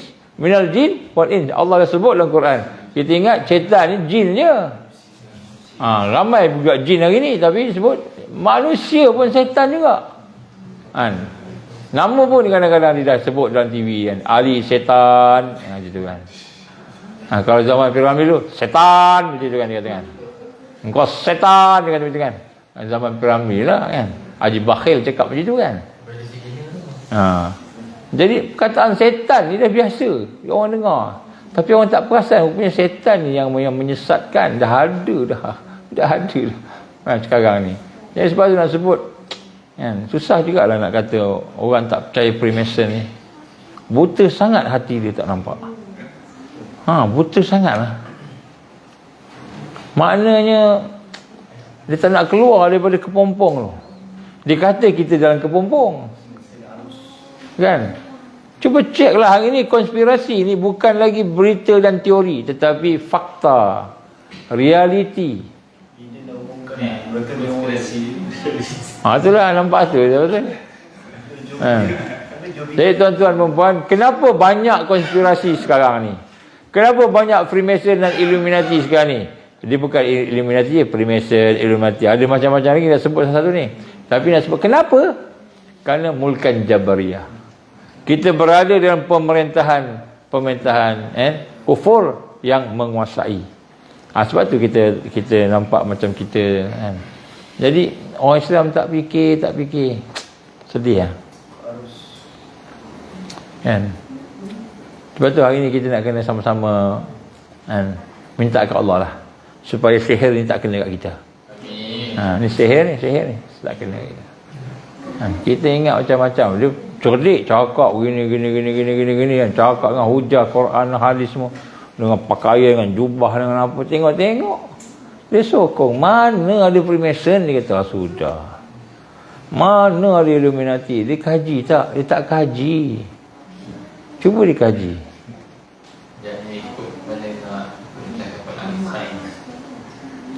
Malahan ada orang Freemason yang mengaku Freemason tu ada. Orang Freemason sendiri. Aku dulu masuk Freemason, sekian. Lepas dia umum tu, dia mati kena bunuh. Ada. Dokumentari dah keluar. Ada. Dan dia tak serasmi di negara Malaysia ni. Saya masa belajar kat luar negara tu, Freemason ni satu kebanggaan. Di Amerika, Freemason ni bangga sebab Freemason ni is a society. Award, kan? Anugerah. Kan? Tapi kat Malaysia ni memang sembunyi-sembunyi. Tapi sembunyi-sembunyi pun dia dah beritahu dah, mengaku saya umur 33 tahun, saya 33 degree kan. Ada keluar dalam satu Facebook. Saya kalau dia dengar dia marah hari. Ramai pemimpin-pemimpin. Jadi tak mustahil lah. Kan kadang-kadang ada hakim yang bertindak tak betul, kadang-kadang ada polis yang bertindak tak betul, kadang-kadang ada tentera yang bertindak tak betul. Kan? Kadang-kadang ada orang besar-besar bertindak tak betul. Kan? Menteri bertindak tak betul. Sebab dia memang orang dia Freemason. Kan? Malahan raja-raja bertindak tak betul. Kan? Sebab Freemason. Illuminati 300 apa ni ada panggil apa? Committee 300 Royal. Committee 300 banyaklah. Jadi sebab tu hari ni ulama-ulama naif sangat, dia tak nampak musuh tu musuh. Tak nampak. Dia nampak musuh ni kawan, dia nampak yang orang Islam ni yang nak cakap benda betul ni dia nampak sebagai musuh pula. Ni berlaku ni hari ni. Sampai buang kawan. Kan? Saya dulu boleh bercakap dengan ramai orang ustaz-ustaz ni dululah. Sekarang ni tak semua ustaz nak cakap dengan saya. Tak tahu pasal apa. Takut ke kan? Tak betul. Saya sebut ni, kawan-kawan dulu boleh jumpa, Assalamualaikum, bagi mesej, jawab sekejap. Walaupun dia level menteri ke, level mufti ke, level bila saya sebut jawab. Tapi sekarang ni kan, nak jawab pun takut agaknya. Kenapa? Ini orang konspirasi kan? Bukan koperasi, konspirasi. Tak, saya orang koperasi ya, bukan. Jadi tuan-tuan perempuan nak sebut kat sini. Ini satu yang menjadi fenomena hari ni. Kita ikut arus apa? Arus musuh. Jadi susah. Nampak macam leke-leke kita ni, tapi alhamdulillah bodoh-bodoh kita boleh fikir. Tapi saya memang kaji, Allah izin. Saya mengkaji. Saya jumpa dengan tuan-tuan guru syekh yang memang mengkaji. Ada seorang ni, tak sebut nama, syekh ni kan, dia ni pakar bahagian Malaysia. Dia mengkaji tentang Malaysia. disebut nama-nama seorang-seorang pemimpin Malaysia ni, dia boleh sebut dia punya karakter pemimpin tu. Kita pun tak kenal. Kan, disebut Anwar Ibrahim, disebut Mahathir, disebut siapa lagi, sebutlah semua. Dia sebut sama, dia boleh cerita karakter. Dia memang study. Kan, seorang syekh besar. Tapi saya tak nak sebut namanya sebab akan jadi bahaya pada dia lah kalau dia tahu ni. Kan, ada seorang lagi syekh yang memang pakar bahagian Pakatan Jahat. Ini dulu masa saya belajar dulu, mereka ni lah yang buat pendedahan sikit. Saya meminat, kita pun mulalah ya, kajilah. Dia bagi panduan, kita kajilah sikit. Akhirnya Alhamdulillah lah, adalah dapat sedikit, sebanyak kan. Tapi ini semua ulama-ulama besar ni. Anak didik Syekh Abdul Qadir Zaidan, anak didik dia. Anak didik Syekh Ahmad Yasin, rahimahullah. Semua anak didik ulama besar ni. Bukan main-main. Dan mereka buat research. Kan? Dan bila mereka buat research memang nampak sungguh. Saya belajar, saya nampak macam ni. Saya pernah tanya soalan kat dia. Apa soalan saya tanya? Kenapalah bodoh sangat mereka jadi Freemason? Kenapa bodoh? Mereka sebenarnya terperangkap Freemason ni. Mula-mula dia nak dapat bila sampai peringkat tu, dia akan ada fitrah, dia akan cakap, aku ni salah ni. Tetapi kalau dia buat, dia dapat kebaikan. Dapat pangkat, bisnes, networking, sebagainya. Kalau tak buat, dia akan diskandalkan. Itu yang timbul liwat ni. Timbul mati pun ada kan. Jadi dia terpaksa ikut arus. Dia kata ikut arus. Jadi Freemason ni memang ikut arus lah. Freemason ikut arus. Illuminati ikut arus. Dia ingat, saya ni hakim, saya ni ketua sekian, saya ni keturunan sekian. Kita ingat kita hebat. Tak, kita ikut arus, jadi hamba kepada iblis. Hamba kepada iblis lebih hina ke hamba kepada Allah lebih hina? Hamba kepada makhluk lebih hina. Kita hamba kepada Tuhan yang sebenar, Allah Rabbul Jalil. Jadi Freemason macam itu. Tapi ustaz-ustaz tak nampak. Tak semua ustaz lah. Saya terkenal sikit-sikit kat darjah. Siapa yang paling belajar? Ada yang paling belajar? Dia tanya soalan Sikit-sikit cerita Dajjal. Saya nak tanya dengan dia, berapa banyak hadis Nabi tentang Dajjal? Nabi cerita tak pasal Dajjal? Cerita. Nabi cerita sekali ke 2-3 kali? Banyak kali. Habis Nabi cerita Dajjal tu salah ke? Cakap dengan Rasulullah SAW, sikit-sikit Dajjal. Orang jumpa Dajjal ke? Cakap dengan Rasulullah SAW, betul boleh? Itu namanya kurang ajar. Ustaz tak faham ke? Al-Mahdi, hadis mutawatir sahih. Dajjal sahih mutawatir. Bukan satu hadis, banyak hadis. Sikit-sikit Dajjal. Dia tu sebenarnya tentera Dajjal. Tanpa sedar. Dia apa? Dia kata adalah memang kita percaya Dajjal semua, tapi dia tak dapat kaitkan dengan apa yang berlaku hari ini. Itu sebuah sebab dia tak kaji lah. Kita tak salahkan dia lah. Sebab memang pelajaran kita ini tidak menggalakkan kita mengkaji. Kecuali lah dia mula belajar buat master ke, barulah kaji sikit. Buat PhD, baru kaji sikit lagi. Tapi kaji tu pun dalam lingkungan tajuk yang jumud, yang terkongkong. Dia PhD, contohlah PhD, tak kira lah PhD apa. Dia belajar satu tajuk je, dari satu statement yang dijawab. Dia panggil kan problem statement. Pernyataan masalah. Jadi dia cuma jawab soalan tu je. Adakah Cadbury ada babi di dalamnya? Itu dia jawab. Dia pun buat huraian panjang buat sana. PhD dapat. Jadi dia ingat dah pandai dah. Tak. Dia pandai tajuk tu je. Itu pun tak pandai betul lah. Ada lagi research yang lain pula. Dah boleh counter lawan dia pula kan. Jadi tapi bila buat PhD ni, itulah sistem hari ni. Bila buat PhD tu, dia lah kepala besar. Aku PhD, aku belajar luar negara, Jordan ke Saudi ke mana ke. Engkau belajar pondok je. Harapkan serban tebal, dipanggil macam itu. Kan? Dia pandang lekeh orang tu. Sedangkan kan, Islam ni bukan pada ilmu semata-mata. Islam ni pada amalnya, akhlaknya, adabnya kan. Tak ada. Sebab tu saya perasan minta maaf lah sebut kat sini. Tak maaf lah orang PhD kat sini. Selalunya mereka yang ada PhD mesti sombong. Apa tanda sombong? Dia rasa dia lebih baik daripada orang lain. Itu sombong. Ujub tu masuk sombong. Sehingga dia merendahkan orang tu. Engkau siapa nak cakap benda ni? Aku ada PhD dalam hadis lah. Engkau ada PhD tak? Saya tanya kan. Rasulullah ada PhD? Rasulullah SAW ada PhD tak? PhD ni pangkat yang boleh universiti. Universiti bagi. Universiti ni siapa? Universiti mana? Universiti mana yang betul Islam? Selain daripada Universiti Islam? Selain daripada Universiti Islam antarabangsa UAE, Universiti Islam Pakistan, Universiti Islam Madinah, ada tak universiti yang Islam? Universiti Islam yang ada pun tak Islam sepenuhnya. Saya tahulah sebab saya mengajar kat Universiti Islam. Saya tahulah. Ada banyaklah panjang ceritanya, tapi nak sebut kat sini, kita bangga dengan ilmu kat kita tu sampai kita tak mengkaji dengan betul.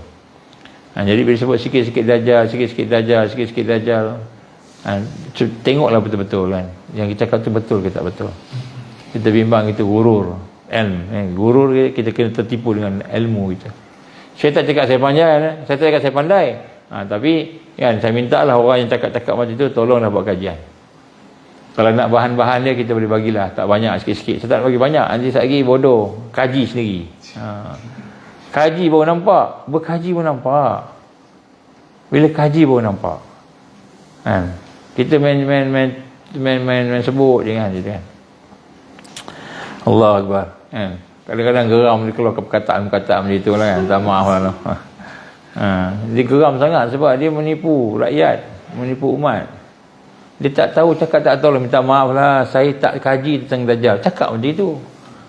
Orang tu cakap saya Dajjal, soalan kan, betul ke Ustaz sekarang ni Lake Tiberia dah kering? Betul ke Ustaz Busan telah pun tak ada korma? Betul ke Lake Zegar tak ada dah air? Betul ke Ustaz Dajjal nak keluar dah? Ada sekian-sekian tanda yang ustaz-ustaz cuma duk cerita ni, pakatan jahat ni. Betul ke Ustaz? Oh, minta maaf, saya tak kaji tentang tu, saya minta maaf. Ini pun betul ikhlas. Mana Dajjal? Pernah jumpa Dajjal kan? Itu semua perkataan orang yang tak ada ilmu. Sebab sekurang-kurang cakap, oh Rasulullah ada sebut dulu Dajjal, Rasulullah suruh berhati-hati kan, sekian-sekian hadis. Tapi jangan berlebihan. Aku macam itu okey lah kan. Jangan berlebihan. Mungkin kita boleh berlebihan, agaknya lah. Jadi nak kena betulkan balik. Ini sombong, tanda sombong. Cakap sombong, ustaz sekian. Kan, sebab tu kita lihat hari ni ilmu tak ada rahmat, tak ada barakah dalam ilmu, tak berkembang. Ni rahsia. Ni rahsia noh. Tapi jangan beritahu ustaz-ustaz tu. Rahsia yang dah terdedah lah. Saya berjumpa dengan beberapa orang ustaz terkenal ni, ustaz terkenal. Saya tak nak cakap siapa noh. Saya pun dikenali lah, tak terkenal dikenali lah. Jadi bila datang tu kan, oh ni orang yang dikenali ni. Dia cakap macam mana saya ni nak buat ni. Lepas tu ada seorang cakap, Ustaz ni terkenal sebab bila masuk YouTube je. Ustaz terkenal sebab masuk YouTube. So Ustaz kena banyakkanlah buat klip-klip dalam YouTube. Betul juga lah, baru dia perasan. Dia terkenal bukan sebab dia memang betul-betul pandai, betul-betul bertakwa, orang warak kan, yang bertakwa sehingga orang respect dia. Tak, sebab dia bercakap kat YouTube je. Saya fikir, saya tengok dia, rupa-rupanya ustaz-ustaz ni nak terkenal juga. Ada. Jangan tanya saya siapa. Memang ustaz kalau saya sebut memang kenal. Jadi saya tengok, rupa-rupanya memang saya takut juga ni, tapi pasal kita nak buat juga ni ceramah-ceramah ni kan. Tapi maknanya dia jadikan nak terkenal tu. Sebab tu dia cari isu yang apa? Isu yang sensasi. Macam mana isu sensasi? Attack ustaz tu. Siapa ustaz tu? Ustaz Kazim. Kita attack dia. Ustaz Kazim cakap-cakap tergeliat lidah dia. Terseliur ke apa? Tergeliat lidah dia, salah cakap maknanya. Ustaz tertembak habis. Apalah Ustaz Kazim begini. Ada ke sihir segini. Mana ada sihir macam dia? Ustaz Kazim kan kena sihir. Kan dia sampai peringkat dia tak tahan. Dia tanya siapa yang ada ilmu, siapa yang boleh bantu, jumpalah saya, kontaklah saya ataupun beritahu nombor supaya saya boleh kontak sebab saya nak dapatkan rawatan. Ustaz Kazim ceritalah dalam ceramah dia. Dia tak sihat, tak sembuh-sembuh, nak cakap siapa yang pandai kan. Tak semua orang pandai semua kan. Mana ada sihir gini, ada ke sihir gini. Dia bantai Ustaz Kazim. Jadi nak sebut kat sini, kenapa dia nak perlu bantai Ustaz Kazim pula kan? Bukankah orang tu sakit, tak sihat, nak tanyalah siapa tabib yang boleh kan? Jadi tiba-tiba itu pun tak boleh juga. Bukan, Ustaz Kazim ni bukan sakit main-main. Saya pernah jumpa dia. Bila jumpa dia tu, dia cakap, Ustaz Azman dia kata, tahu tak macam mana nak rawat? Saya ni kena sihir. Dia pun tunjuk saya gini, dia cerita. Ustaz Kazim. Saya kata, ya Allah Ustaz, Allah uji Ustaz ni tentulah hebat. Dan ada sesuatu yang Allah nak naikkan bagi tingkat. InsyaAllah saya doakan. Saya pun tak pandai. Saya doakanlah Ustaz noh. Nanti kalau saya jumpa yang pandai, saya cakap macam itulah. Ustaz memang sakit sungguh, bukan main-main. Bukanlah cari publicity. Yang bantai Ustaz Kazim tu nak cari publicity. Nak cari isu yang sensasi. Ustaz Muhaizat, dia bantai Ustaz Muhaizat. Gini. Ustaz Muhaizat cakap gini. Itu pandangan dia. Kan? Pandangan A, pandangan B. Ada perbezaan. Patutnya kita kena raikan lah pandangan. Walaupun kita tak sama dengan pandangan kita raikan. Kenapa? Dia bukannya semua yang dia cakap tu salah. Mungkin adalah beberapa perkara yang tak sama dengan pandangan kita kan. Bantai Ustaz Muhaizat. Saya minta maaf lah. Saya bukan kawan Ustaz Muhaizat. Saya tak kenal pun. Tapi saya tengok dok bantai Ustaz Muhaizat. Sakan-sakan. Teruk-teruk ni. Jadi saya kata kesian Ustaz Muhaizat. Saya nak jawab bagi pihak Ustaz tapi saya tak pandai. Tak apalah Ustaz Muhaizat jawab. Alhamdulillah dia jawab sendiri. Lepas tu ni pula bantai ni pula. Jadi last paling kepada kita. Ustaz dengan Ustaz dah berbantai-bantai. Ngumpat satu sama lain. Saya kata lebih baiklah kita jauhi perbuatan tu. Minta maaf noh. Saya tak sebut siapa yang cakap ni. Jangan pula tulis kat situ. Tak kira tulis pula Dr. R ke apa benda semua tulis. Jangan tulis kan. Kita tak cakap siapa-siapa. Cuma umum maknanya kita elakkanlah. Kadang-kadang ego kita. Jadi itulah benda-benda yang penting insya-Allah. Lebih masa kita. Sebab ada orang kan. Lebih masa sikit. Tu ada lagi kan? Lain. Dah tak ada dah.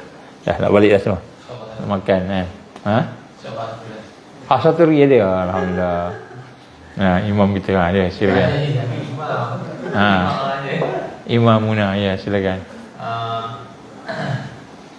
Punca adanya majoriti ataupun dalam kebanyakan orang yang belajar agama tetapi tidak mempercayai dengan apa yang berada sekarang pada tempatan yang terjadi di akhir zaman. Punca ataupun mengapalah senangnya orang yang kebanyakan yang mendalami agama, belajar agama tetapi tidak menjadikan ia sebagai satu kebenaran ataupun meyakini adalah sekarang kita berada pada kebenaran kejadian sebenar pada akhir zaman. Kenapa ustazah orang belajar agama ni dia tak boleh nak faham bahawa segala yang berlaku ni adalah akhir zaman bagaimana yang kita sebut-sebut lah kan. Betul lebih kurang itulah. Jadi sebenarnya tuan-tuan puan sebab yang pertama sekali ialah hidayah Allah lah. Hidayah Allah. Allah bagi. Tapi asbab yang paling penting sekali ialah mereka ni dipisahkan. Orang belajar agama ni, minta maaf lah sebut sikit orang belajar agama ni dipanggil teologi. Betul teologi. Teologi ni teori falsafah. Teori falsafah. Itu pelajaran agama teologi. Teori falsafah. Teori falsafah ni dikembangkan satu benda sampai besar macam itu tapi tak berjejak atas bumi yang nyata, reality. Waqi'. Jadi kita belajar syarak, kita kembangkan syarak tapi kita tak belajar waqi'. Waqi' ni reality. Tak boleh, tak kena. Tak kena. Macam kita nak ternak ikan. Nak ternak ikan, kita belajar teori je. Teori khusus sampai 40 bulan. Teori. Tapi satu pun tak pergi ke tempat pelaksanaan nak ternak ikan tu. Oh, praktikal. Pergi sana kan, tiba-tiba buat-buat ikut teori, timbul ikan, pakat timbul semua. Kenapa mati? Aku dah belajar 40 bulan ni kan, ikan timbul kan. Rupa-rupanya teori lain, praktikal lain, realiti lain. Kita belajar berenang mana? Teologi berenang mesti guna gini kan, oksigen kena banyakkan gini kan, tiba-tiba campak kat air kan, tenggelam. Kenapa? Lain. Tak sama belajar berenang bukan dengan kan, kita sekadar teori, tapi kena ada praktikal, terjun. Jadi itu masalah. Jadi sistem pendidikan agama yang ada di mana-mana seluruh dunia, kebanyakannya hanya mengutamakan teologi, teori, falsafah, tidak jejak di atas bumi yang nyata. Maknanya bumi nyata ni adalah waqi', realiti. Jadi dia faham teori, tak faham realiti. Jadi yang kita cakap ini ialah realiti. Akhir zaman ni realiti. Dia bukan teori. Realiti. Dajjal keluar, bukannya teori, realiti. Kan? Jadi bila tak faham tu yang susah tu. Minta maaf lah, saya nak sebut orang semua macam itu. Tak semua ustaz gitu pun. Tak semua ustazah macam itu. Tapi nak sebut sini, bila kita tak faham realiti waqi' ni kan, kita ingat realiti tu pula realiti biasa macam zaman nak elok. Rupanya Mulkan Jabariyah tak faham Mulkan Jabariyah ni. Maknanya Mulkan Jabariyah ni maknanya hukum yang dah jatuh, pemerintah yang jatuh, sistem politik semua penipuan. Semua penipuan. Percaya tak kalau saya sebut contohnya kan, demokrasi memecah belahkan kita. Percaya tak?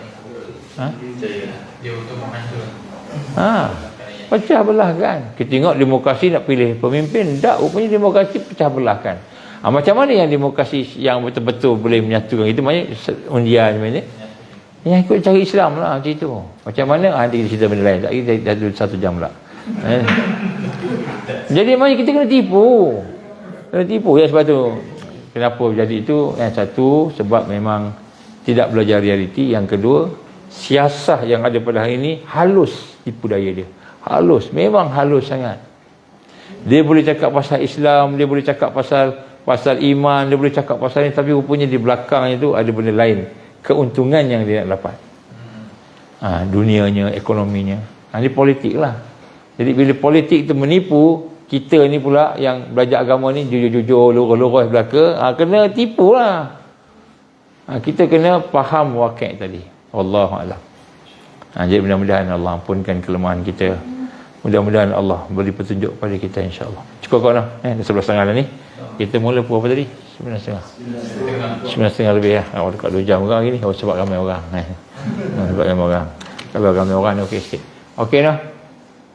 Bila seorang tak solat, tidak mengambil berat-berat pahala. Betul lah. Banyak ditipu. Betul lah. Semua betul belaka.